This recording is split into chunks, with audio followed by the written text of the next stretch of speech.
In this video, I have two copies of the same book in mini version, which is A5 paper folded in half. For the first copy, you'll get to watch me struggle sewing signatures together using a 9-inch sewing frame, which holds up the linen tapes and keeps them tight as I sew around. For the second copy, I'm skipping the tapes and sewing frame altogether. I like to use a curved needle and waxed thread.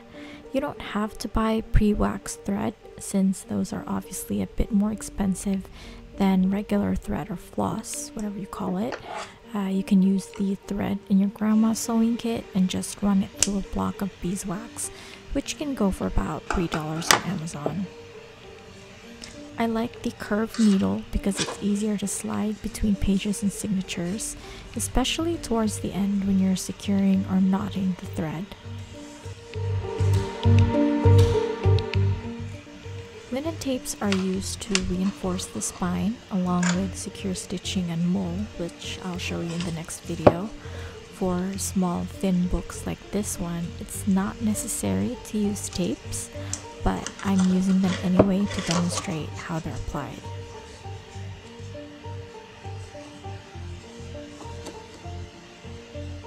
If you're looking to invest on bookbinding supplies, I got this sewing frame and backing boards from Jim Polstra, who runs affordableBookbindingEquipment.com.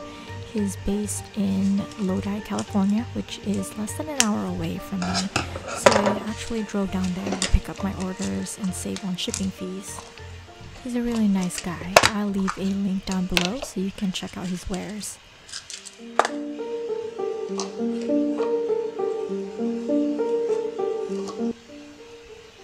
Little side note, I regularly get questions about the kind of paper I use, and it's really nothing special, just standard letter size or 8.5 by 11, usually 20-pound paper or 75 GSM, but no heavier than 24 pounds or 90 GSM, which can get bulky when you're folding 40 sheets in one signature, which I do all the time. I also try not to get paper that's labeled as bright, because just like a screen, if you stare too long at something that's bright white, you'll get a headache. Unfortunately, uncoated, unbleached paper that's used in your standard paperback novels aren't easy to get a hold of, and they're not cheap either.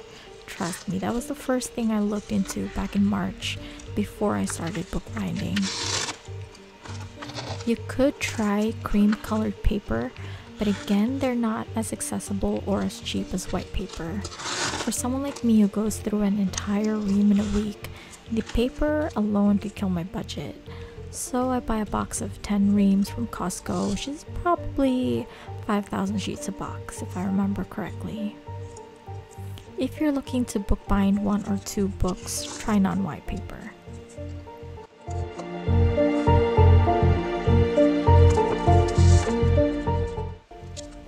Another question I get a lot is what programs I use to typeset. And again, it's nothing special. I use Microsoft Word. It's easily accessible. I have it on all my computers and phone, and I have 20 years experience with it. I did try Adobe InDesign, but it's just not able to keep up with my text-heavy projects. InDesign is great if you're doing magazines or smaller picture books or even lemon and lime issues. And if you don't know what that is, I'll leave a link down below and more information. But anyway, Word is good, Word is great, I love Word, so don't listen to the haters. There are a ton of word processing software out there, even free ones like OpenOffice, but they don't have the functionality that I need. I checked. Word has section breaks. It's easy to use, headers and footers. It has auto hyphenation and a non-buggy bookfold layout.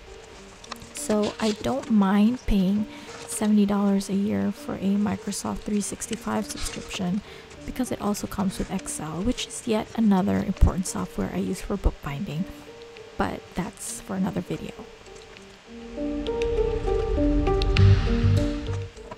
Another important thing to note is that I don't print directly from Word. I also pay another subscription for Adobe Acrobat, which I think is $15 a month, and it's totally worth it. In Word, I print to PDF, not save as PDF. There's actually a difference, and I'll explain more in another video. I keep saying that a lot today.